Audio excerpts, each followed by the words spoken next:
اور وہ وقت بھی یاد کرو جب مریم کے بیٹے عیسیٰ نے کہا کہ اے بنی اسرائیل، میں تمہارے پاس اللہ کا بھیجا ہوا آیا ہوں، جو کتاب مجھ سے پہلے آ چکی ہے یعنی تورات، اس کی تصدیق کرتا ہوں، اور ایک پیغمبر جو میرے بعد آئیں گے جن کا نام احمد صلی اللہ علیہ وآلہ وسلم ہوگا، ان کی بشارت سناتا ہوں۔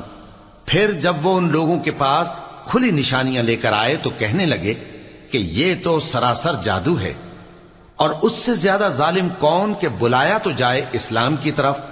اور وہ اللہ پر جھوٹ بہتان باندھے، اور اللہ ظالم لوگوں کو ہدایت نہیں دیا کرتا۔ یہ چاہتے ہیں کہ اللہ کے چراغ کی روشنی کو اپنی پھونکوں سے بجھا دیں، حالانکہ اللہ اپنی روشنی کو پورا کر کے رہے گا، خواہ کافر ناخوش ہی ہوں۔ وہی تو ہے جس نے اپنے پیغمبر کو ہدایت اور دین حق دے کر بھیجا تاکہ اسے سب دینوں پر غالب کرے، خواہ مشرکوں کو